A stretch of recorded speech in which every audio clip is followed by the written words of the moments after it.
Hello, my lovelies, and welcome to another edition of the Brooklyn Baby Podcast with me, your host, Charlene Sapp. Let me adjust my camera. I'm keeping it real, and no, I'm not doing another take. How y'all doing today? Hey, hello. Well, depending on where you were, I know if you were pretty much anywhere in the East Coast, probably above Florida, you probably are now getting out of, thawing out from all this ice and snow. It was insane. See, for me, it's not insane because I'm a New York City, Brooklyn girl. And it took copious amounts of snow for New York City public schools, which I didn't go to New York City public school. I went to private schools my whole life from preschool to 12th grade. But my point is, in New York City, where I'm from, it took copious amounts of snow for schools to be closed down. So, but here, and I understand it's a big metropolis, New York City, where I'm from, and I know North Carolina and other parts of the country that are southern are not used to it. So I'm not going to knock them for not being able to handle the snow because we're not used to it. And I think it's global warming. There's a lot of reasons why things are the way they are. Global warming, ozone layer deterioration, a lot of factors why we're getting like weird weather events and in places where we shouldn't, or if not at all. So anyway, this is not what this episode is about.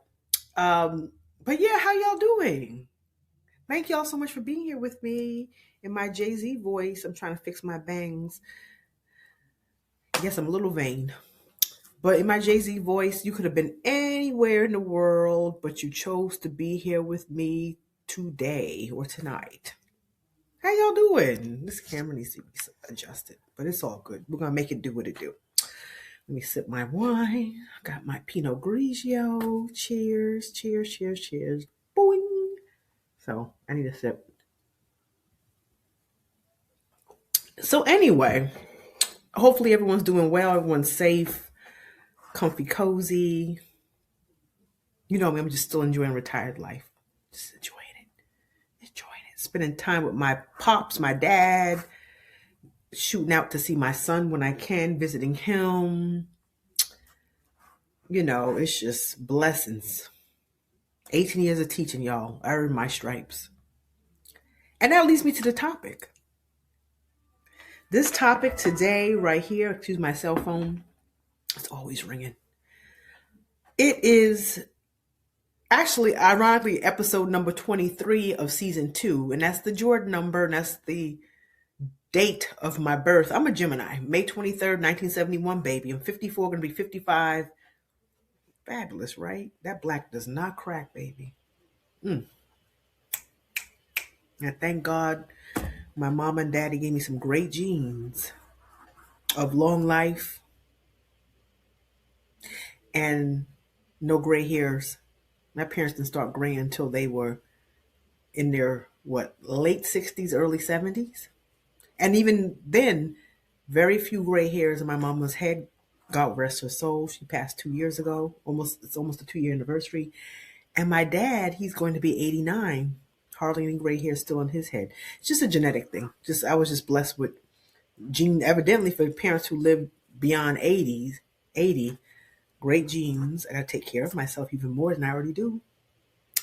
And no gray hairs. Or if we do gray, it's very late in life, very late. We're talking about late 60s, early 70s. And very sparse grayness. Anyway, that's not what this is about. But it's about, this episode is about, it's the teacher, Confessions of a Retired Teacher. I need another sip already. I'm going to keep it a buck. So I'm not holding my tongue. I never did, never have, never will. Brooklyn all the way. We don't hold back. Let me be clear. A true New Yorker. Because some New Yorkers act like punks. Or some people don't claim the New York or like you bold crown if you really don't walk it like you talk it. Because a lot of people say, oh, I'm from here, I'm from there. And when things go down, you act scared, Oh, I can't. Nah, I'm not timid, but yeah, I'm not disrespectful either. So don't disrespect me. But I'm gonna be honest. I have some points I want to make. This is episode number 23, season 2 of the Brooklyn Baby podcast, and here's what you came for. This episode is called "Confessions of a Retired Teacher," and that would be me. 18 years, earn my stripes. Something's on my screen. Earn my stripes, and I'm not gonna hold back. I'm not gonna name names. I'm not gonna name schools. But if you know where I taught, you know who I'm talking about. You know where I'm talking about. I'll just say that much. Um, my last school, it's no longer a neighborhood school. It was a neighborhood school back in yesteryear, but by the time I got there 2 years ago, it was. I live in a predominantly Caucasian neighborhood in Raleigh, North Carolina, North Raleigh. Let's be specific. Um, and back in the day, around the time I moved here, about 28 years ago from Brooklyn, it was a neighborhood school, so it was very Caucasian, and then it switched to a Title One school, in which it was no longer a neighborhood school, and they would bus in predominantly Black and Latino children. I'm here for it.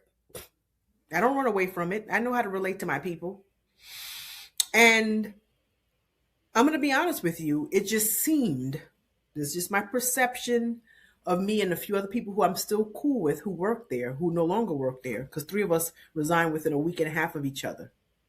And that sent a message without saying a word. Two of us Black, one Caucasian, just left. Two retired, one went out of education to work somewhere else. But we all left within a week and a half of each other.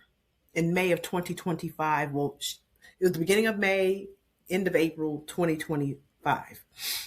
And I'm sure it shocked everyone at the school. But we weren't there trying to shock. We just wanted to do what was best for our happiness.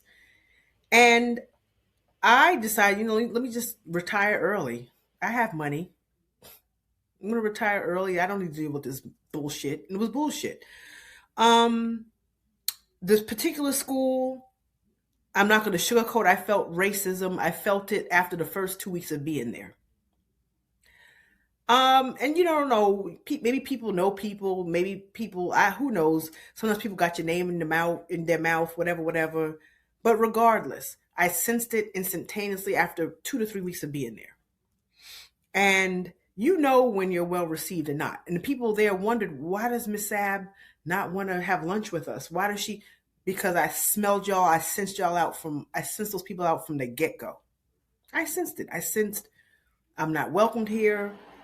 They're tolerating me. And I'm a diva. You don't have to tolerate me, baby. I got a lot of people outside of this school who love me and cherish me and respect me. And I respect myself. And at the time, my mother was still alive. So yes, I had 2 living parents at the time who loved me and still do, because my dad's still alive. And you know what? I'm just proud to say was 52 years old, getting ready to turn 53 when my mother passed. I'm still to this day grateful that she stayed around, because many people can't say they had a parent alive to enjoy and love on to the age of 53. I was 53 when she passed, getting ready to turn 54. I'm sorry, I was 52, getting ready to turn 53 when she passed. She passed on the precipice of turning 84. She was 80. I'm getting all jacked up. She was 82 when she passed, about to turn 83. So number one, grateful to have a living parent still around in my 50s. Number two, grateful to have parents to live beyond the age of 80 and still got one still alive. So those foolish people were not going to ruin my joy, because I'm like, I always kept in perspective. And I used to talk to my parents about it. I said, I'm just so happy at my age to still have y'all around, that we could still kiki, haha, have dinners. And so I was going to let those devils steal my joy. Please. And I'm blessed and privileged. A privileged Black woman. So let's be clear. So, but you could tell it became problematic, because I was polite to everyone, diplomatic, But I'm not gonna try to be up under y'all like some kind of buffoon Uncle Tom, Uncle Ruckus, or like a house Negro. I'm a field Negro. So that was strike number 1, 2, and 3. I had things happen where like people try to pop some of the people indoctrinated with the powers that be. Because we had one principal, she left after my first year, and then she was replaced by somebody even worse. And the pop people, some of her minions would pop in my room and some of the other black teachers' rooms. I can't speak for a lot of the white teachers who I didn't get down with, but whether you were black, white, if you were a black person who wasn't trying to kiss their asses or trying to be indoctrinated, or if you were a white teacher who saw their bullshit and then try to assimilate or acclimate to them, you were treated just as badly as a black person. And I wasn't going down with that. So I would have situations where they would, some of the principal's minions, her minions would pop in my room. Like, you're not scaring nobody. You don't even know who you are. You didn't even like you washed your ass that morning. And you're going to tell me you're not intimidating me. And I'd be like, I used to tell those people popping in my room, her minions, have a seat. And I would deliver a great lesson, because if it wasn't great, I would have been called to the office, which I never was. And it used to baffle them how I had great classroom management. You could hear a pin drop in my room. You could hear a pin drop. But that wasn't appreciated. It wasn't heralded. And white mediocrity, let's call it what it was. White mediocrity in that school and other schools were celebrated. Teachers having kids hanging from the fucking ceiling. One school I was at, a teacher had kids hanging out her window, a second story window. If it was a black teacher, she would have been fired expeditiously, quickly. But I was so tired of seeing white mediocrity, and these principals hire these young white girls. I have no problem. I'm not a racist. I'm just calling how I saw it. Young white or white teachers, period, but particularly young ones, were hired by these principals, couldn't hold a candle, had horrible classroom management, but because they were white, and particularly the young blondes or whatever, the mediocrity was overlooked. But if you were black, you had to do backflips, be Superwoman with a cape on your back and fly in the air to just get to, and even still, you were overlooked for a lot of stuff, and you have the audacity to pop into our rooms trying to catch something untoward, and you can't catch nothing, you didn't see nothing, anything. But yet the people who you should be observing, oh, you don't go in their rooms.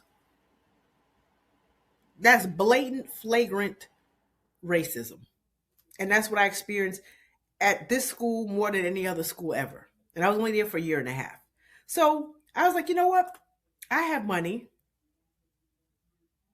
I have a daddy who has money. I know to deal with this shit. I have money saved too. And I'm a writer who published a book that's making great money. And I was on the precipice of starting my own business, Brooklyn Baby Hair Care and SAP Publishing. Nobody knew what I had in the works, but I knew, and I didn't have to deal with that. I'm the type of person, look, I'm a different breed. This is what you call knowing your worth and having black pride and black privilege. And I don't have to deal with anyone's bullshit. And that's why I left. So back to my teacher confessions. Leadership at a lot of these schools are weak. They're lacking. You have people in charge who should not be in charge. A lot of them make women feel uncomfortable. And I'm going to be honest, I only had one good principal. I've been at when I was a teacher, I was at 4 different schools in my 18-year career. One great principal, and they forced her out the door. And all the rest were not good. They were racist. They were messy. They played games. They were the shit stirrers. However, in a lot of these schools where I worked, the APs were better than the principals. And I'm going to say this. I can give credit where credit is due. There was one AP in particular, and I know he and I don't really talk, and we don't really jive and fool with each other like that on a friendship level. But I'm going to give him his flowers. He was a great AP. He held it down. I think he's retired now. I think I heard. And he was one of the best APs I ever worked for. And another one that worked with him, both are black. They held it down at that particular school. And I think they're both retired now. Actually, he's retired, I heard, and she recently retired. They were both two black APs at the second school I worked at. They were fantastic. And they were the APs to this one principal that they pushed out, who I felt was a great AP, a great principal, who was also black. But all the other ones, they were horrible, racist. They played favorites. Some of them were creeps. Didn't boost morale. Had a good old boys club, it seemed. And some of them weren't great leaders. Some of them I felt were racist. And I'm going to be honest with you, when I first started teaching, like most people are going to be, I'm going to be honest, and a few teachers are really honest. I was teaching language arts, English, it's English language arts, 6th grade and 8th grade, but most of my career was 8th grade. And most people don't know what they're doing their first few years. I didn't know what I was doing my first few years. We didn't have the EL curriculum like we have now. We didn't have real solid anchor texts like we do now, and the worksheets and stuff to really guide new teachers. And my first year, I had to work in isolation because the two other language arts teachers were like best friends, and they kind of iced me out my first year. So I was swimming, trying to like keep the stuff afloat. So I didn't know what I was doing. But it was unfortunate that instead of and I had a good mentor, another black lady at the second school where I worked. She took great care of me and looked out for me. But that principal at the time was only worried about numbers, and because my numbers for the integrated test weren't looking, I don't think I got his respect. And that's okay. But I held down that classroom. And actually, language arts scores weren't even great among any teachers from that school at that particular time period. They might have been better than mine, but the whole school had tanked from what it used to be back in yesteryear as well. But people, if you're black, you don't have that kind of privilege you have to be perfect. Your scores better be perfect. Never mind, you were teaching kids stuff, including grammar, which grammar was never in our curriculum in my years when I was teaching. But I would teach the kids their 8 parts of speech, how to use punctuation, how to use a comma, how to use a semicolon, a colon, how capitalization rules. I had PowerPoint presentations that I created aside from teaching to a damn test. I gave them a well-rounded education. But because, when I was a new teacher, my test scores didn't look the way they wanted it to look, which, like I said, most of that school test scores were, and I know until recent years they were. And maybe the 2 other teachers in my grade level who taught English in my last year there had better scores than me. Well, they had more experience than me. What do you expect from a brand new teacher? I was still only 2-3 years, and that was not appreciated, and it was talked about by this particular principal. I got word from another principal who told me what he had said, but that's another topic. But then when I got to my next school in Wake Forest, that principal, I must say, he gave me my respect. And there was one year I had exceeded growth on those end-of-grade tests, and I was the only teacher who had exceeded growth on the end-of-grade test. And I give that principal his props. He, as soon as we came back from the end of the summer, he made it clear that I was the only English teacher that whole middle school. This was like, I think it was around, what year was that? I think that was around 2019, like right before, a little before the pandemic. So that might have been 2018. Yeah, 2018, 2019. I gave him his props. He let the staff know I was the only teacher in English language arts to have exceeding growth of that middle school. Not only in 8th grade, but of the whole school, 6th, 7th, and 8th. And he later on made me a department chair. So I appreciate him giving me that opportunity. And you know what? Looking back, I should have stayed at that school. But instead, I wanted to go to a year round school, have a nice year round schedule, have the breaks. That school wasn't perfect, but I should have stayed there because at least that principal, whatever, he saw enough of me to give me my credit in front of the whole staff back in 2018, 2019, when I had the highest growth of all the language arts teachers of exceeding growth. That's the highest you can get. He gave me my flowers. And back in the summer of 2023, he gave me a phone. He had his assistant principal give me a phone call when I was at the beach to ask if I would be department chair, which I accepted. So I'll give him his props for giving me that opportunity. You know, my point is sometimes people need to be nurtured. They need to be cultivated. And that principal gave me my props. Whereas the one years ago, me as a new teacher, I had no room for growth, no, and word had it that he had my name in his mouth, but I was a new teacher. Give me a break.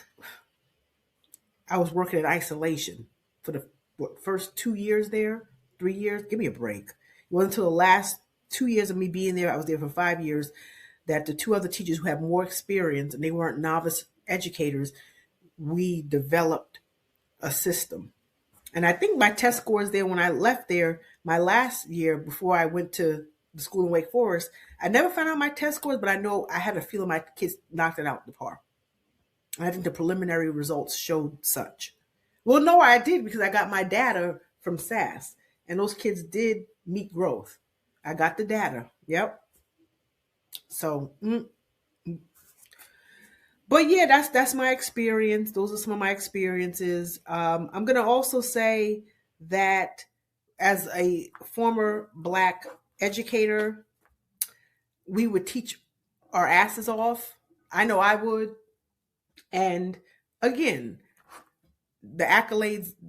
I'm just going to speak about this last school because that experience was horrible, and all it was me and a few other teachers who were Black and one white teacher. We saw the mess, the bullshit, but then the few Black people they had working there who were, I call them buffoons, sambos, like minstrel show people trying to kiss the same white people's asses in power or in charge, who were marginalizing them and mistreating them and taking opportunities away from them. You're trying to eat with them at potluck,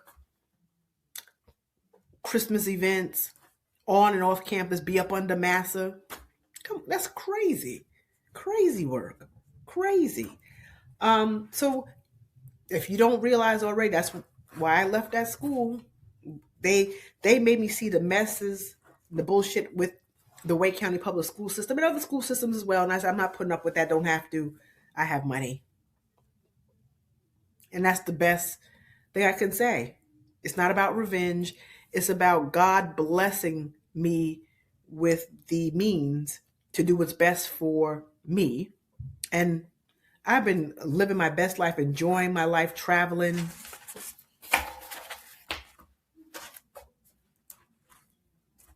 Because you know what? God sees all, He hears all, He knows all, and you can't mistreat good people who are just trying to work, mind their business, and expect to. You never win when you play dirty.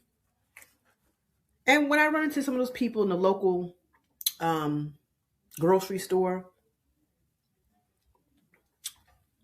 I keep it pushing. Because I know y'all said stuff about me. They said stuff about me, which I don't care. Because I'm happily retired and y'all still there. Okay? But anyway, this is not what this is about. This is really, I guess it's confession. I'm confessing, right? I even had a situation where we had a really weak 8th grade AP. I mean, this chick was lazy, and she probably only had that position because of white privilege. Everybody knew this chick was lazy. She was horrible. And I heard other people who worked there said when she took the helm of that 8th grade AP position, the person who she replaced was a Black woman who was on point, but something happened and she was out, and they replaced her with this lazy woman,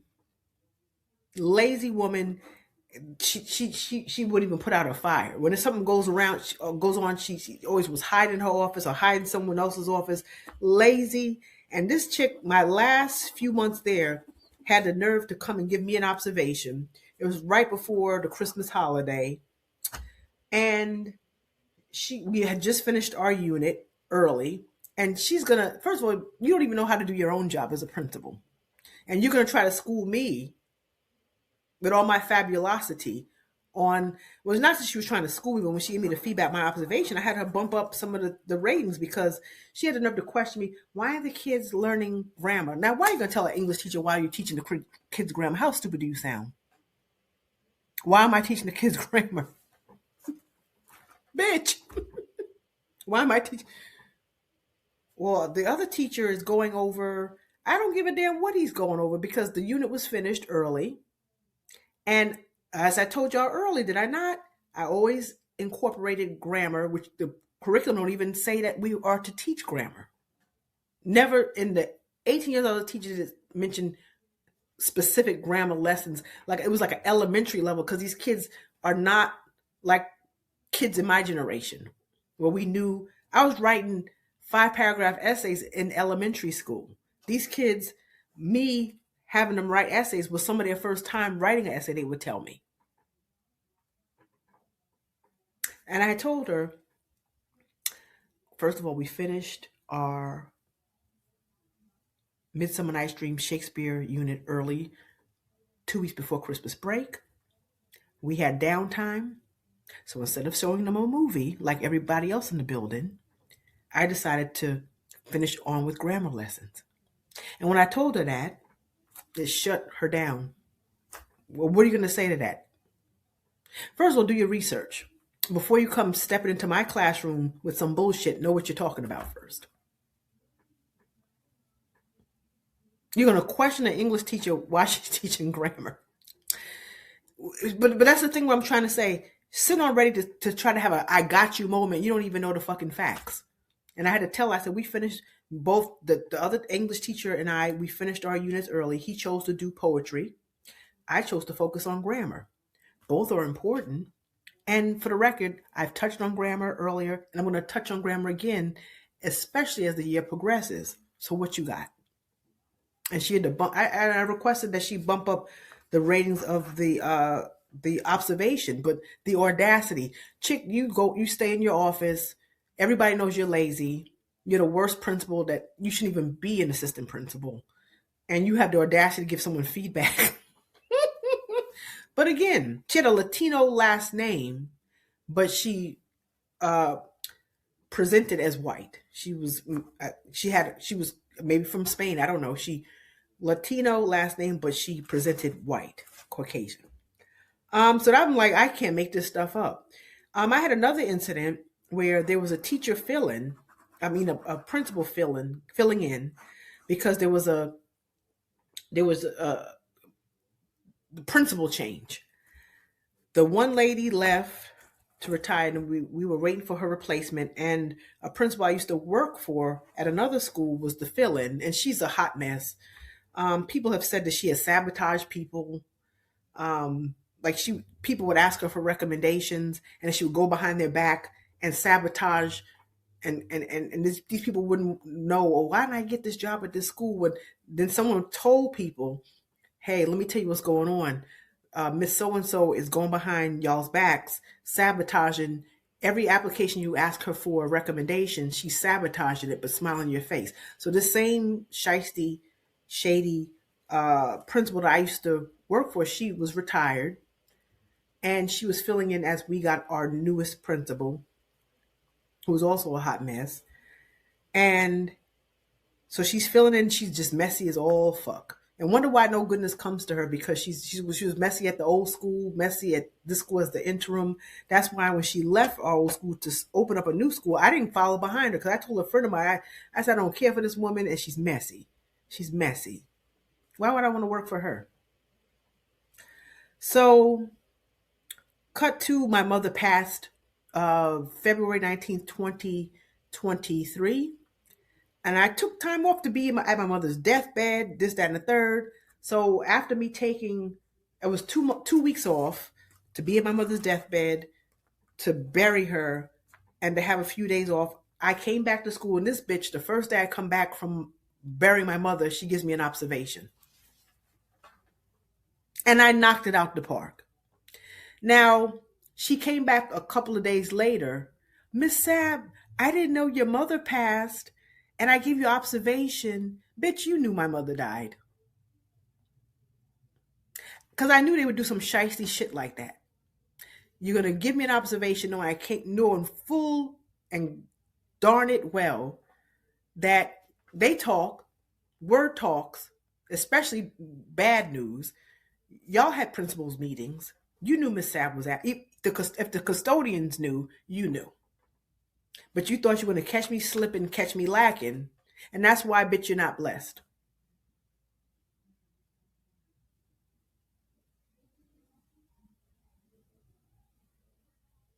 You were messy when she was messy when I first worked for her. Messy now. Everyone knows that she sabotaged people who thought that they were in her good graces, who just needed her for recommendation, and she's lambasting them behind their backs. Now, how messy is that? And now all I'm trying to say is God watches. And from what I'm hearing, a lot of these people, from people word in the street, people like her, other people, they're not doing very well. You never win when you play dirty. So that's another story. Then I also had a situation where a teacher next door to me, a math teacher, I tell you, every morning we had duty out in the hall, outside our classrooms, and she's looking inside my classroom every day. Kids are working quietly. You need to check the kids who are noisy in your classroom, your math homeroom. And I'm like talking to her with my little cart as we're doing morning duty. I have my little rolling cart on my computer, minding my black business. And another white teacher, she's like peeking in my room every day. And I said to another teacher who was a Caucasian teacher across the hall, I said, is it just me? But she's looking in my room. Do you see this? He said, yeah, Miss Ab, I see it. I don't know why she's doing that. And she had a daughter who attended the school. Her daughter seemed sweet. I didn't teach her daughter. Well, just for like some kind of some kind of like study hall type remediation enrichment segment in my last few months there. Daughter seemed sweet. But the mother, she would always pop in her head in my room like, bitch, what are you looking for? And I was about to confront her one morning, and a child intervened to ask me a question. Maybe that was divine intervention, because maybe I was going to go off on her ass and make her cry. But a child had to ask me a question right when I said, why are you? And the kid came to ask me a question. That was divine intervention. So this chick, and wonder why, I don't fuck with you. Because for you to check and peek into my room, you are looking for mess to report back to the principal because y'all all messy. You're not happy about my presence. Who knows? Maybe you heard something bad about me. Who cares if you did or you didn't? My thing is, I judge people based on how they treat me, no matter what people say about me or whatever poison they say about me. It was just ridiculous. And one day I kind of checked her. I said, I just stay in my bubble. I mind my business. I told her I fly out to New York like almost every other weekend. My life is great. You need to worry about your 4 kids. Then she even said to me, I got 4 kids. I'm just so And I said, well, I only have 1. I guess we both chose the life that we want. I said, but I'm an empty nester. I chose to have 1 kid, and I fly to New York just about every other weekend. Sucks for you. It was amazing. These people, they were crazy. There was another lady who worked there. She's still there. She was too damn long. I think she's there for like 27, 26 years. She also had a daughter that worked there. Now, her daughter did not present as pleasantly as the other teacher's daughter. I didn't teach her daughter at all, but that little girl, the way she would look at me, and it felt, I could be wrong, but it felt like clearly the mother said something about me. Because usually when parents talk around their children, the children manifest and act out because of what they hear adults saying, which that's no shame on you. I never talked about adults in front of my kid, and I raised my kid to be respectful to all adults. But her daughter, she would make gestures behind the English teacher's head who taught her. And I caught her doing that with her little cheerleader friends and sports friends. And this is another teacher's daughter, also white. And the daughter did like devil horns or rabbit ears behind this teacher's back. I'm like, that is so disrespectful. And this little girl would just make the stink face at me. I think one time my door was open as the kids were working on something. I guess a couple of her friends were in one of my classes. And I saw her like whipping out her phone, taking pictures. Like, what are you trying to take pictures of my classroom for? Okay, maybe one or two kids maybe had their head down. Who, maybe they did. Maybe they weren't feeling well ahead or whatever. But it's like, I'm a grown ass woman. You're not going to try to catch me lacking. And I could tell that child said something to one of the kids who used to really like me a lot and even gave me Christmas gift. And you could tell because once her and this student who gave me Christmas gift became friends at the end of the year, that child like shifted her attitude. But kids are impressionable. But I'm like, this woman, your daughter's fresh, your daughter's disrespectful, and shame on you speaking about adults badly and resulting in your child not being in a child's place. Like I said, you never win when you play dirty. But that's just my observation, and that's what I experienced, and this is my truth. It's just amazing. It's just amazing how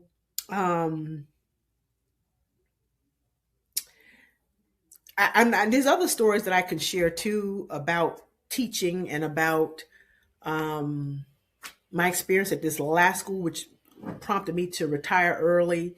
And it ended up being a blessing because, um, I guess rejection is protection. And I guess I see God said, no, no, no, you deserve much more than this. You deserve to enjoy your remaining parent who's still alive and healthy. You enjoy to take trips, to focus on opening your businesses, um, to work on your passion projects, to not be stressed. And I swear on everything.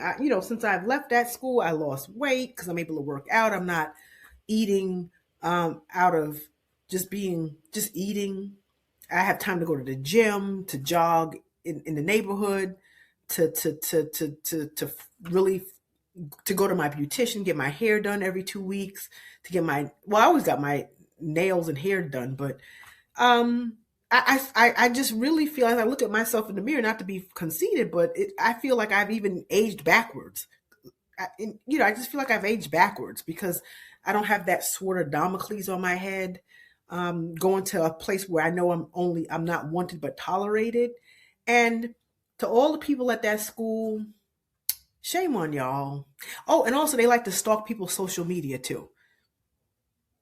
They do because we got word they look at our social media. The teachers who didn't try to hang out with them and who weren't indoctrinated. Yes, y'all look at our social media. We know it. It's weird because you hate us and but yet you try to be us and you try to emulate us and you're so pressed about what we're doing and we don't give a fuck about y'all. And I know I'm dropping a lot of curse bombs, but hey, this is my confession. I'm keeping it real. But it's amazing how people they don't like you, but yet they want to see what you're doing. They look at your TikTok, they look at your Facebook, they look at your Instagram. My stuff is once I stopped teaching, I went from private to public. I'll say it to your face. I would have said it to your face there. Because one day we had a hall duty. It was about 3, 4 months before I left to retire early. And I played the Kendrick Lamar They're Not Like Us song, of course, the instrumental version, because I was sending a message. And one of the same teacher with the fresh daughter who was very disrespectful or just would give me the funny disrespectful looks.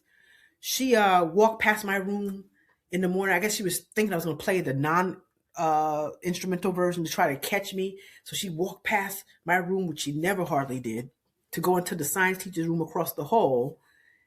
But it was instrumental. Then we had a PLC in that same lady's other office space because she had two.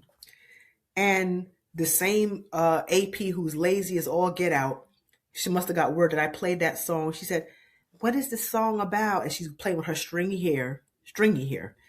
And like, again, you're not going to catch me lacking. I told her, I said, it's Kendrick Lamar's diss song towards Drake. She said, what is it about? I said, oh no, don't worry. It was the instrumental. I said, I'm not going to get fired over a song. So it was instrumental. Like y'all trying to catch me lacking. But they got spread that, oh, Miss Sapp is playing that song about Kendrick Lamar, and the ones who knew what the song was about told the others. And yeah, that was my little, because I'm talking about y'all. You're not like, y'all are racist. Y'all are like a cult, a clan. Y'all didn't value black talent. In fact, y'all tried to squash it. Y'all tried to have one black token teacher be teacher of the year, which she was deserving. And I ran to that young lady recently at a local Walmart. And I said, I voted for you 2 years, and the second year you won. But did you ever feel like you were their token? And she said, yeah, I did feel that. And she agreed with some of the things I was saying. But yeah, amazing, right? And the sad thing is, me leaving had nothing to do with the children. They all used to marvel at how I had the children under my command, how you could hear a pin drop in my classroom. And I know at the same time they marveled at it, they hated the fact that I could control these kids from the urban parts of Raleigh, who were mostly black and Latino, but they could not. And then what they would do is add more when another teacher couldn't handle certain kids. They would have a schedule shift, and they would, because let's say a teacher who taught something else, but a kid's whole schedule had to shift, and whatever, and they would place these kids into my room. It might be a math teacher having a problem with a kid, but because the kid might have had an IEP and XYZ, they would really load a lot of the bad kids, and I don't want to say bad, but the problematic kids into my classroom because they wanted to see me fail. And like I told that principal, that observation, I said, y'all throw me into the wolves and I'm coming back leading the pack. And that's what happened. Then I'm going to say something about something else. There's a position in Wake County Public School called MCLs. And I'm going to finish here with that. MCLs are people who are paid, and people contact Wake County Public Schools. They're paid $10,000 on top of their yearly salary to be coaches. Some of them only teach one class a day. Some of them teach 2 classes a day. And from my observation, and from what people have seen at that, I can only talk about that school I was last at. Some of them are going up and down the halls, gossiping on their cell phones, on social media.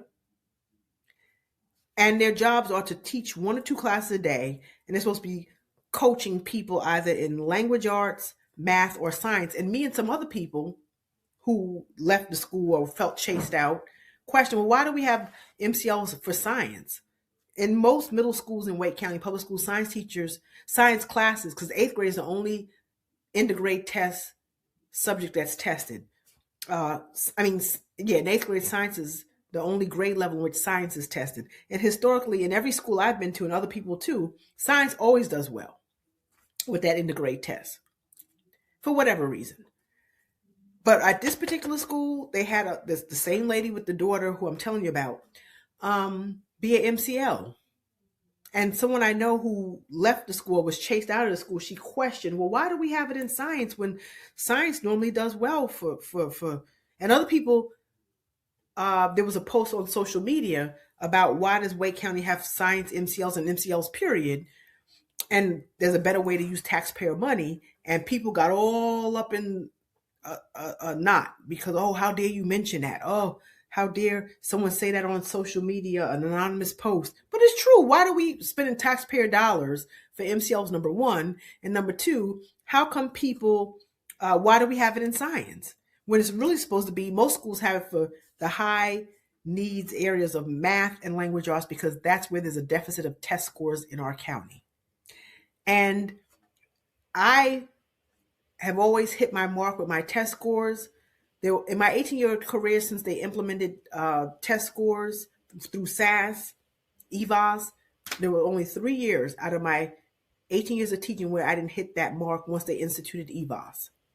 And I can explain for those 3 years why I didn't hit my mark, But all the other years since they instituted it, I was either at, and that year I exceeded expectations. Most of the years I was just meeting the goal. But that year that I told you that my principal shouted me out positively, that was the one year I actually exceeded it. But every other year, except for those 3 years, I did meet. There were mitigating circumstances for those 3 years, which that's a whole nother topic. But all the other years since they instituted EVOS, and the woman who coached us, she was a hater. And I brought to her attention, like, I'm having coaching, but you're telling me how there's a new teacher who happened to be white. People who went in her room said kids are out of control, walking around when she's teaching. Why don't you focus on her and getting this young new teacher where she needs to be? But you're coaching the old fox. And I told this MCL lady, who was our coach, my test scores from last year showed that I exceeded growth, even though the school didn't exceed growth in language arts. And this bitch had the audacity to say to me, "Oh, those are your scores? You're supposed to be the coach. You don't know my scores?" She said that to me a year ago when I brought to her, when I finally got my EVOS scores a year and some change ago.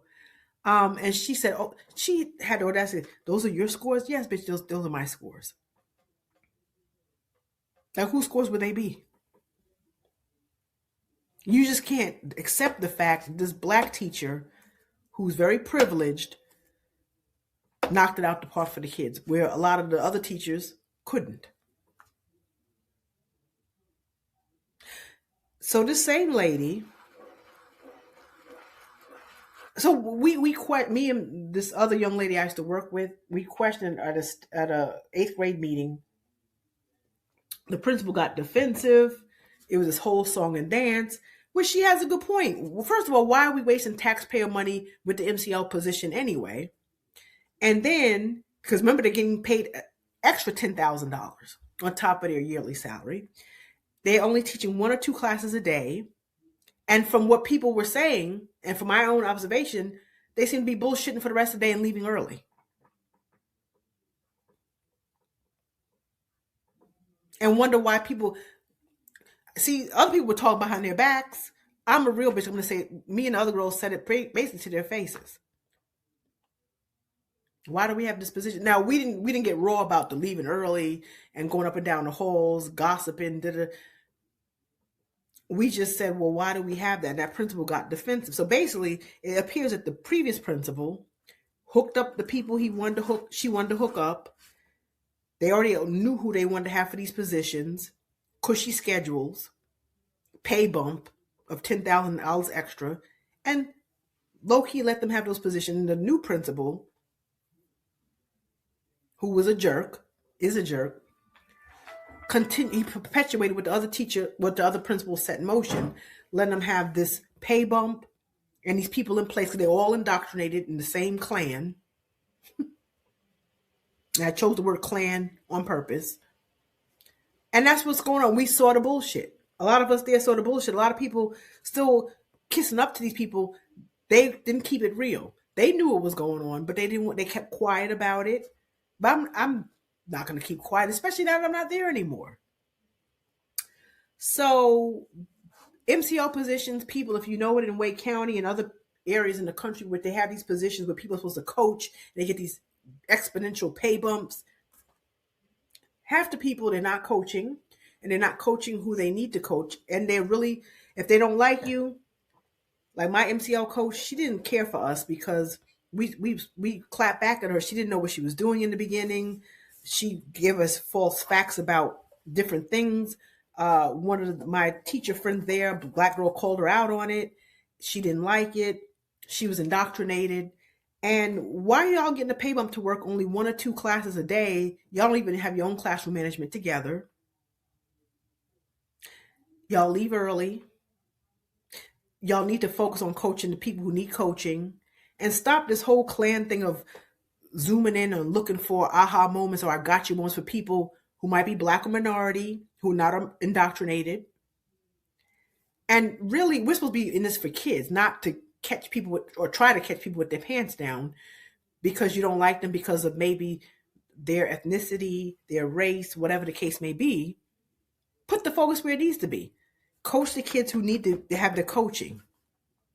This same lady, right when me and the other teacher was one or the other lady left, and the next week, me and the other eighth grade language arts teacher were retiring.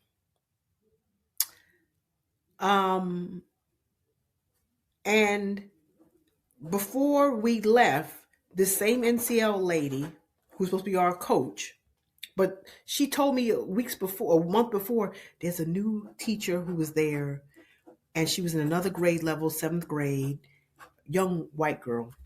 And people who've been in her class say the kids were out of pocket, walking around the class, being disrespectful. So the same MCL coach said, I want her to come and sit in your class just to see how you do the wonderful things you do. See, they want your greatness, but they don't want to give you the accolades. They don't want to give you the privileges. They don't want to give you the titles, the promotions, the public acknowledgement. But low key, you're telling me you like what I do in my class because you've been in my class a lot of time, maybe more than you should have been. That's a whole nother topic. But you want this novice educator who's white to come in my class to see how I do my greatness, but yet you at the same time you don't value or appreciate me and hate me. So back to the same MCL lady.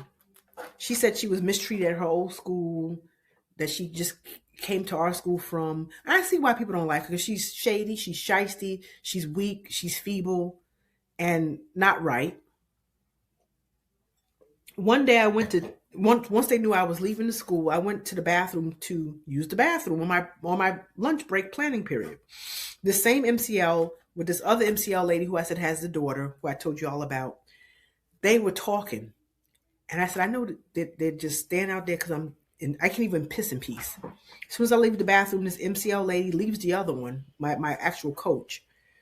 And she follows me into the break room. I'm trying to make copies before I go back to my classroom to close the door to eat my lunch in peace and make some phone calls to parents. And she said, I heard you're leaving. And I said, I don't know how you know that because it's supposed to be very private.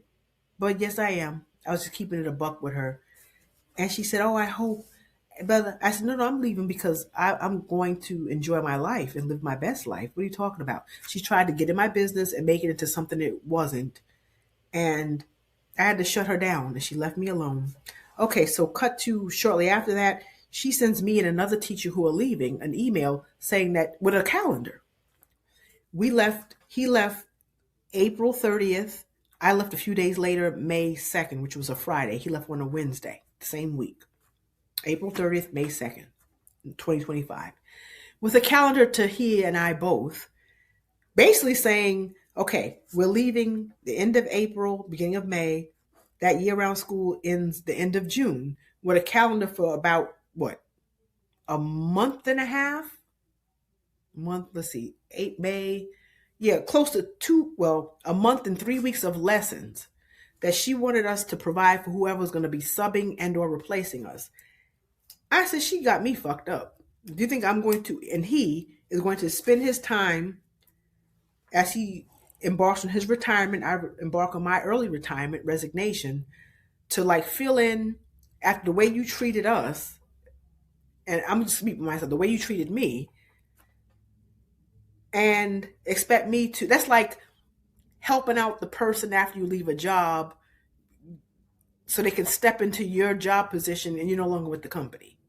You must think I'm fucking stupid. So you mean to tell me he and I are supposed to like fill in and take time out, and we're trying to finalize stuff before we left, do grade papers, attend meetings, do our duties, sports after school duties, lunch duty, bus after school duty, bus morning duties, standing outside our classroom. When I say bus, like we had to greet the kids outside our class. And on top of that, you want us to provide lessons in our absence, and we're not coming back to the company, to the school? So I clapped back at her through text. I said, the other teacher and I are not doing that. And she was like, in text message, email, which I still have it, she said something snarky like, well, we're just supposed to be basically saying like, this is for the kids. I said, don't tell me what's best for our kids. Okay? And she said something snarky like, um, she tried to kind of like use something used from black culture, uh, an expression. Oh, girl, why don't you just do? Okay, you do you. First of all, you're telling a black woman from Brooklyn, New York, to do you. Okay, I understand you don't want to help the kids. It's supposed to be for the kids. You don't want to help and create lessons. Do you? So now you're trying to do racial appropriation, and you are trying to spew my culture back on me using our verbiage in a very derogatory, demeaning, disrespectful fashion. I said, and I lit into her ass so professionally without cursing, and I basically let her know we're not doing that. Who would provide work for their replacement when they're leaving the company? And you can't tell me what's best for our kids. We've been there for our kids, and someone who only teaches 1 or 2 classes a day as an MCL, that's your job. Actually, when you look at the Wake County Public School website, MCLs are supposed to be filling that void, which, you know what? I could have really taken issue with that because that's your job duty to fill in, provide lessons, but y'all are so lazy that y'all don't even want to do that. I can see why people made people slaves. That same laziness that caused people to make people slaves, that same laziness that we had to endure at that school. The people who are in with Massa and with the indoctrination, oh, it was a flowery bed of ease for them. The black coons who were the the house Negroes, even though Massa didn't appreciate and like y'all still kissing their ass, and he's still disrespecting you, firing you, not renewing your position. We try to tell y'all there's a reason why me and the other two other three other teachers, one of which was white, moved the way we moved. We tried to tell the other people, enlighten them, but they didn't want to take our lead. And some people, you can't show them the right way. They got to learn on their own when they fall flat on their asses. And I told her in my response, after I said why we're not going to provide lessons for whoever subs or fills in for us or takes our positions when we leave for the last close to 2 months of school, basically a month and 3 weeks, we're not doing that. And I said, yes, in your own words, I'm going to do me. I wanted to say bitch. And I didn't say that though. But yeah, girl, you got me. You lucky I didn't come to your classroom and punch you in the fucking throat. But I kept it cute. I kept it classy. But I checked her. I told her, no, we're not doing that. And yes, I'm going to do me. And I'm going to say this. And when the word spread that I was leaving, among the other teachers too, we all got questioned, hounded. You couldn't go to the bathroom. You couldn't make a copy. You couldn't just sit to yourself and monitor the kids when it was your lunch duty day. Here's some of the Massa's minions coming asking questions. They were so bothered that we were able to leave, and they're still stuck there struggling, teaching those kids who were disrespecting them. I didn't get the disrespect, but they were being disrespected, lambasted, annihilated. And you could tell they were really bothered when we one teacher left. She was the special ed teacher who had to pop into me and the other language arts teacher's class.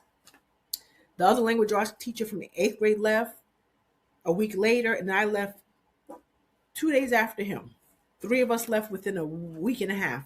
And we compared notes about how people kept questioning us, cornering us, so flabbergasted and bothered how we were able to leave, and they're still stuck there. It was like it should be studied how they were so bothered with us leaving. It was just amazing the level of how dare they, how are they able to do it and I can't, especially towards me and the other black teacher. And we had another beautiful black teacher. She left because there was an issue between her and the powers that be. I'm not going to get into that. And that same teacher, people like she's going to different teachers' rooms, asking about issues to help the kids, And they're worried about how this beautiful young black lady is getting a doctorate PhD. Like, she's here to ask y'all questions about kids, and that's that racism. Like, how can a young black woman get a PhD? I don't even have that. Or how are you able to live in a certain neighborhood that I can't even live in, or that I do live in? It's crazy, and all that was in the school where I just left, and other schools too. But I can only speak to what I experienced at that last school, and I was only there. It hadn't even been 2 years. It was just a year and what, 8, 9 months. But all that and many and more. This is just the tip of the iceberg. Happened, and these are my teacher confessions, and there are more stories. But I try to give you the nuts and the bolts as I drink my wine. But overall, teaching was a very rewarding profession. I appreciate the connections I made and I still have today with parents and children. My children follow me. They found me on social media at all the schools where I taught. And some of them I've known since the beginning of my career, 18 years ago, and now they are mothers and fathers. And when I see them when I'm out shopping, out in public, some of them even come to my son's events. It's a beautiful thing. And it's a shame that you have people like me who are passionate, who are dedicated, and to be treated the way we were treated. Now, I'm going to be honest, I'm keeping it a buck because I'm a very real chick. I'm always late to everything now, but I was never late to the point where I mean, I've had teachers who were white who were late and home had passed. The first class of the day was halfway through because they had white privilege. The assistant principal at that time at the school in Wake Forest, one of the assistant principals laughed it off, but some parents complained low key. But this guy he was late for homeroom, which homeroom was 30 minutes in the morning. He was late for half of his first class, which was 30 minutes. So you mean to tell me he's basically an hour late for work and some change, and he gets heralded and praised. Now, I'm a late person. When I'm late, I'm like 10, 15 minutes late. But this mofo over here was like, we're talking about a whole hour, close to an hour and a half being late. That's another story about the privilege of white teachers versus black teachers. Like I said, I'm not going to deny being late. I'm probably late every day. but I wasn't the only person late. And my late, I'm just talking about 10, 15 minutes. We're talking about a whole, and sometimes the kids were unattended for like at least 30 minutes to an hour on a regular, because he was in with another white assistant principal and they were cheering when he arrived like it was a party time. Hey, I'm like, this white privilege in teaching that needs to be studied too, and in other jobs too. So, but again, it was a rewarding career. And like I said, I should have stayed where I was at that old school, but no, I'm not going to say I should have stayed because God blessed me with finances. A daddy has money. I got my money. I was able to launch my companies, Brooklyn Baby Hair and Skincare, Brooklyn Baby Publishing, get the time to travel, work on my businesses. So what they intended to hurt and harm me and us ended up being a blessing for all of us who left. And I'm still in contact with all those people who left, and they're living their best lives, enjoying life, kiki ha ha, and having better experiences. So God knew, nope, not on my watch, not with my children, and he got us out. What sometimes the devil sends to destroy, God deflects and protects. It's a boomerang, and I'm here on an afternoon, because when y'all see this, I don't know when I'm going to air. I might air it today. I'm here sitting in my home office in North Raleigh, sipping Pinot Grigio out of my nice crystal glass with decorations on what is today? Thursday afternoon. Thursday, February 5th, 2026. And living my best life and looking even younger, more fabulous, lost pounds, I just came from the gym earlier, got my nails done yesterday, my hair done the other day. And it's funny how the people who mistreated me and us are still slaving. Because we get intel what's going on. And I'm not here to gloat or boast, but God looks out for his people. When you try to do the right thing, you try to keep your nose clean, try to do the right thing, and these agents of the devil try to bring you down, God said, no, I'm going to get you out of there. And I thank God, Jesus, my mother's spirit, for looking out for me. And I was able to leave out of there. So my inspiration to you all, you never have to be where you're not wanted. You never have to be where you're just tolerated. Look for other options. And a lot of times when things don't work out for us, it's the spirit, the universe, God telling you, you deserve better than that. And that's exactly what happened with me and the people who left when I left. And one other young lady with the PhD who left a little before us. Because you can't be wrong and strong. You can't mistreat good people and expect blessings.